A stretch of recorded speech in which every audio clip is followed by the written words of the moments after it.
Hello, my wee darlings. So this is my 2-week kind of check-in after my LASIK procedure, and I'm just going to give you kind of a full rundown of exactly what happened. It's going to be a little bit longer video, so if you don't want to stick around for that, totally awesome. But I am just going to give key points, but kind of specifics for those of you who are interested in doing LASIK. My procedure was done at Will Vision in Salem, Oregon. And the price point was more than I've looked at in the past. But on average, each eye is going to cost you $1,500 or more. That's something that I've seen over the past few years, but of course, that is becoming a stronger thing as time goes on and with inflation and everything. Move my phone a little bit here. So again, Will Vision Laser Centers in Salem, Oregon did my procedure, and the bilateral LASIK just for distance vision, which is what I did.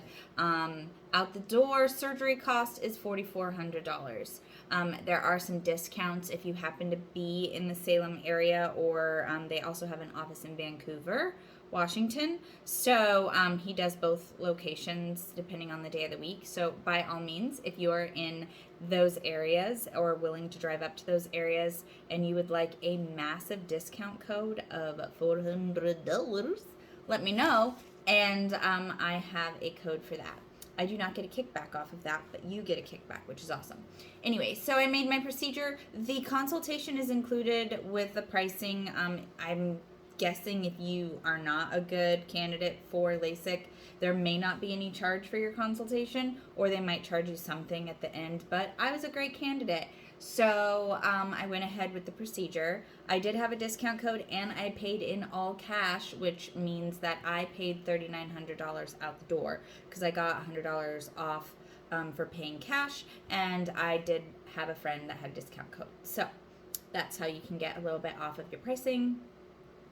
So they use very fancy machines nowadays, and they got the exact specific prescription per eye of how to fix it. They use a machine procedure called interlace, and the laser, instead of cutting with a scalpel, they actually use like air bubbles that go tick, tick, tick, and they cut, and then they sweep it away. They do the procedure. They sweep your little corneal lens or whatever back over your eye, cover it up, do the other eye, and then they give you these fancy guys. I call these my Riddick goggles. They also gave me Valium before the procedure, but I couldn't take the Vicodin because I'm allergic to Vicodin. So I took a Benadryl and some Aleve, because basically they said take a Tylenol PM. Well, I can't have Tylenol either, so I basically did not want to pay extra for Aleve PM, which quite literally is the exact amount of one Aleve, 220 milligrams or whatever of naproxen sodium, and 25 milligrams of Benadryl, basically. I can never say the clinical name of Benadryl, the dihydrogenolin or whatever. Anyway, it's Benadryl, okay? So I just took one of those, and they said that since I wasn't taking the Vicodin, they gave me a little extra Valium to take home and take later, because there's going to be a little bit of discomfort there. So got home. They want you to sleep right after surgery. Did that. I did take the Valium about an hour after surgery because I was having a lot of pain. Basically felt like they say it's like as if onions got in your eyes and you're just like burning. It just was burning in my eye. Lots of tearing, lots of water. So I took that, and I took the other Valium, and it knocked me back out. It was enough to knock me out for a couple more hours.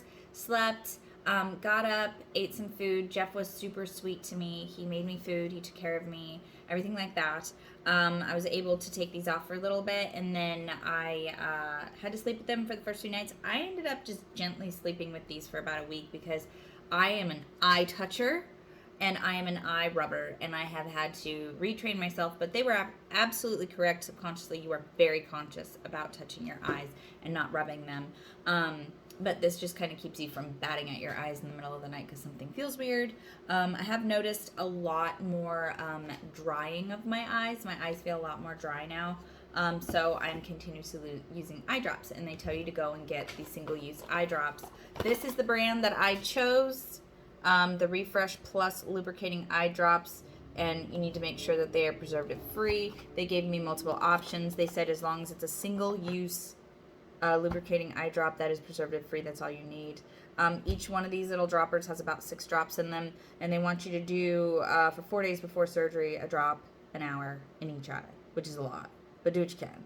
And then same thing every hour, every day for a month after surgery. So I do as much as I can when I remember, or when they feel like they're starting to get a little dry or my vision gets fuzzy. That's what I do. Anyway, these become your best friend, and you carry them everywhere, and you find little vials of them everywhere after the fact. It's like some weird addiction that you have to be a part of. But I highly suggest stocking up on those. Go on Amazon. They're cheaper, and you can get 100 vials instead of 70 for cheaper than this is at Walgreens, maybe depending on where you live. But I had to stock up extra because I was going to Vegas, and I didn't want to pay Vegas prices because that's even more expensive. Amazon. Anyway.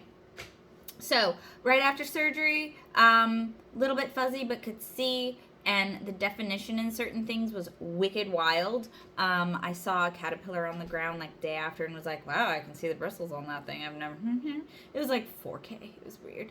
And things glowed. Like anything that was white, it had like a glow around it. It was very strange. That has settled down, but they said that there would be a halo or glowing around lights for, could be couple weeks, could be a couple months. Other people that I've talked to that have had LASIK have said that it's like 4 to 5 months and then it kind of goes away. Mine's already starting to go away, but at night is the worst. Driving at night in the dark and those lights, it's just extra bright.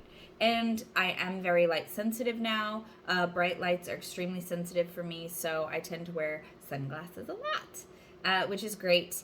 And I get to wear just fashion sunglasses, which is also great. I am loving that. So yeah, so it was a week after surgery, and I went to SEMA, which is in Vegas. And so lots of bright lights in Vegas, lots of things, lots of stuff. And my allergies went crazy, which made my eyes really irritated. So I ended up taking a lot of Benadryl while I was there, and that actually really helped. I did notice taking a Benadryl at night for even the whole first week really helped to calm down any irritation that I had in my eyes. I don't suggest that, but apparently I have some allergy issues and things and irritants in my life, and that just kind of calmed the irritants out.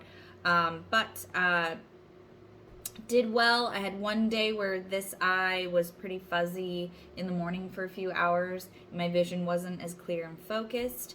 I do find that I zone out, you know, that weird thing where you zone out and you just kind of like everything becomes fuzzy and you're just like, that happens a lot more frequently now. Non-intentionally, it'll just whoop, I'll just kind of out focus and then I have to focus back in. I can only see to about right here in front of my face. I think I used to be able to see that kind of close up with my glasses. So my super close up vision close to my nose has gone very blurry, but I can see distantly. And so I'm not really worried about up here so much, not a big deal. So there's that. And I can tell you that within that second week of healing after surgery, I did weld at SEMA. I did use proper PPE, protective gear, proper welding hood, and all of those things, mask and things.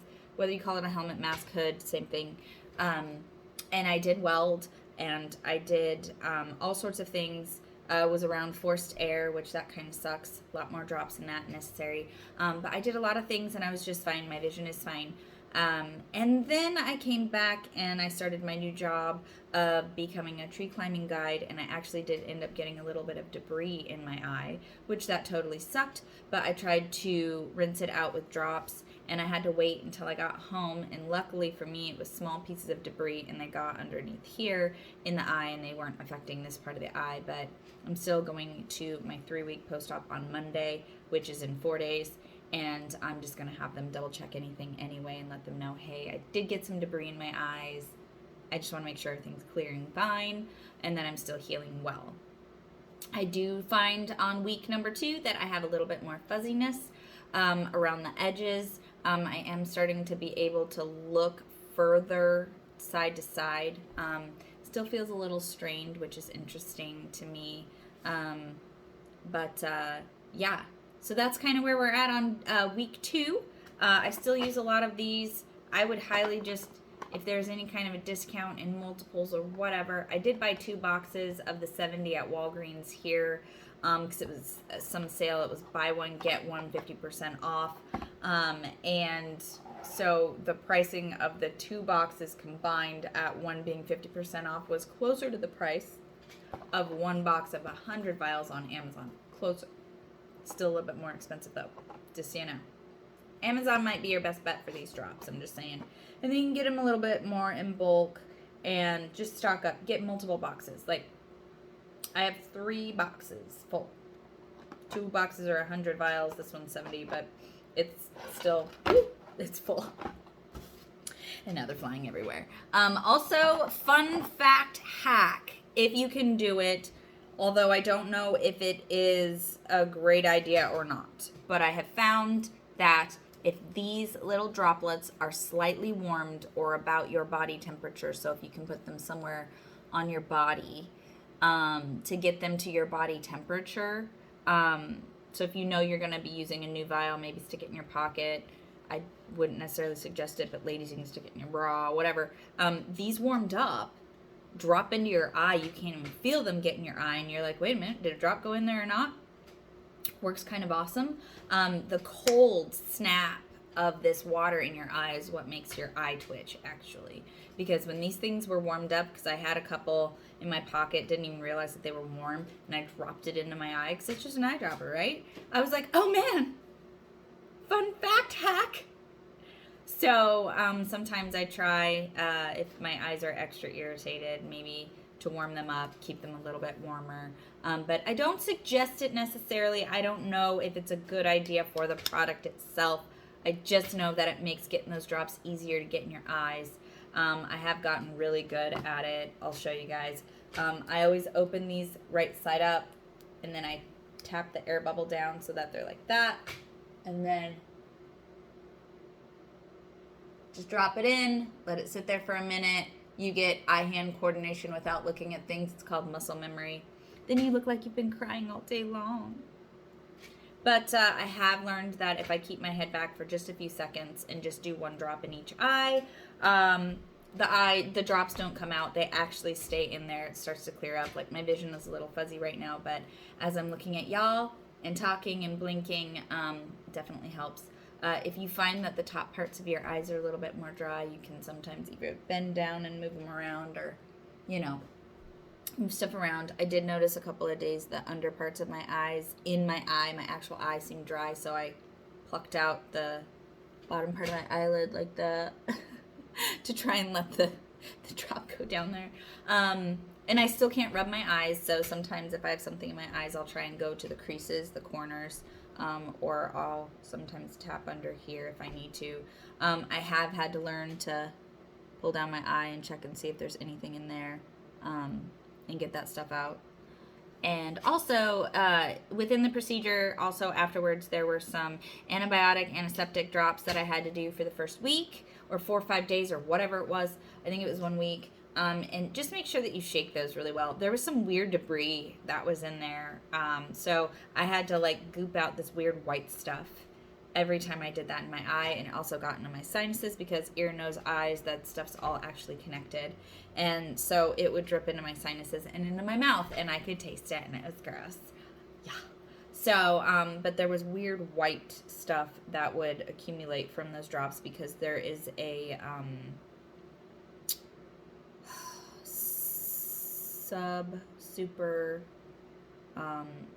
anyway, I forget what the word is called, but anyway, it's a thing in there. So, sorry, losing track, but that's kind of what happened with my 2 weeks. If you have any questions, feel free to post them if I missed something that you're interested in learning about it. I can only tell you from my own personal experience and what I went through. I cannot tell you what your experience will be. I cannot tell you if you're going to be a good candidate. I can't tell you much at all other than what I went through. I can tell you I did have astigmatism in my left eye, and they were able to correct that. It was a very slight stigmatism, but I did have one, and they were able to correct it, and I still could get corrective vision. So if you have astigmatisms, it may not hurt you. It won't hurt to go and get a consultation. It never hurts to go get a consultation and have somebody tell you yes or no. I would highly suggest that you find a laser vision specialist that does the intralace and not the technology that is still being used with the thing. It's just much more precise. The intralace procedure is much more precise. So, my eye color didn't change. I can weld, I can lift, I can do all the things. I just can't rub my eyes and try not to get things in your eyes. So, questions, concerns, comments, whatever. Hit the like button. If you didn't like it, tell me. Don't hit the dislike button, okay? Bye, guys.